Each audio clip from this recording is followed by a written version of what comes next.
Ngayong araw na ito, Mayo 10, ginugunita ng Iglesia ni Cristo ang kapanganakan ng kapatid na Felix Y. Manalo, ang kinikilalang sugo ng Diyos sa mga huling araw at unang naging executive minister ng INC. Tunghayan natin ang report ni Linder Denver Garcia. Ginugunita ngayon ng Iglesia ni Cristo ang ika-131 kaarawan ng kapanganakan ng kapatid na Felix Y. Manalo, ang kinikilalang sugo ng Diyos sa mga huling araw at unang naging tagapamahalang pangkalahatan ng Iglesia ni Cristo. Si kapatid na Felix, gaya ng tawag sa kanya, ang unang nangaral tungkol sa Iglesia ni Cristo.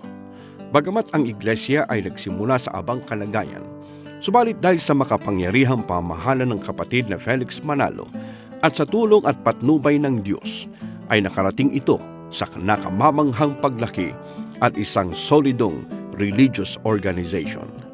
Si Felix ay isinilang noong 1886 sa Barrio Calzada sa Tipas, Taguig, na noon ay sakop pa ng lalawigan ng Rizal.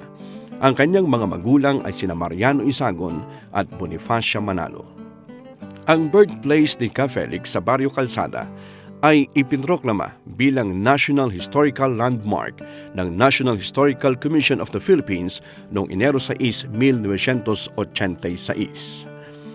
Nilisan niya ang simbahang Katolika noong siya ay binatilyo na dahil sa mga natuklasang aral na hindi sumasang-ayon sa banal na kasulatan at nagpalipat-lipat siya sa iba't ibang pangkating protestante. Taong 1904, nang pumasok siya sa seminaryo ng Methodist Episcopal Church at naging pastor din siya dito. Naging miyembro din siya ng Samahang Misyon Kristiyana at maging ng Iglesia Adventista. Unang ipinangaral ng kapatid na Felix Manalo ang Iglesia ni Cristo sa Punta Santa Ana, Manila, kung saan natatag ang unang lokal ng Iglesia ni Cristo dito sa Pilipinas. Opisyal na narehistro ang Iglesia ni Cristo sa pamahalaan noong Hulyo 27, 1914, kaalinsabay ng pagsiklab ng unang digmaang pandaigdig. Mula sa iilang kaanib ng Iglesia ni Cristo sa unang lokal sa Punta Santa Ana, Maynila, mabilis na lumaganap ang Iglesia sa iba't ibang dako. Noong 1919, si Felix ay nagtungo sa Amerika at nag-aral siya sa pagpapakadalubhasa ng Biblia at para na rin pag-aralan ang iba't ibang relihiyon. Noong Marso 28, 1931, ay kinawaran siya ng Master of Biblioscience Honoris Causa ng non-sectarian na Genius Divinical College of Manila. Nakaranas ng matinding pagsubok at panggigipit ang Iglesia ni Cristo sa panahon ng World War II, lalo na sa Japanese Imperial Army. Pero hindi ito nakahadlang sa pagpapalaganap ng Iglesia ni Cristo. Pagkatapos ng digmaan, lalong dumami ang mga kaanib at lokal ng Iglesia ni Cristo sa iba't ibang dako ng Pilipinas. Nagsimula na ring magpatayo ng mga garang konkretong kapilya o gusaling sambahan.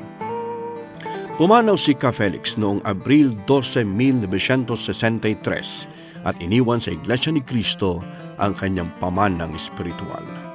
Ang mahusay at makapangyarihang pamahala at mga makabuluhang aral na kanyang pinasimulan ay patuloy na nagdudulot ng inspirasyon at nagbibigay gabay sa milyong-milyong kaanib ngayon ng Iglesia ni Cristo, hindi lamang sa Pilipinas kundi maging sa iba't ibang bahagi ng mundo. Ang pangangaral ng Felix at mga pagtatagumpay ng Iglesia ni Cristo ay itinampok sa historical biographical film na Felix Manalo na nagkamit ng maraming Guinness World Records noong 2015. Mula pa noon hanggang ngayon, iisa ang layunin ng malalakas na pagkilos at aktibidad ng mga miyembro ng Iglesia ni Cristo. Ito ay ang mabigyan ng kaluwalhatian at kapurihan ang dakila at makapangyarihang Diyos. Ako si Linder Denver Garcia. I am one with 25.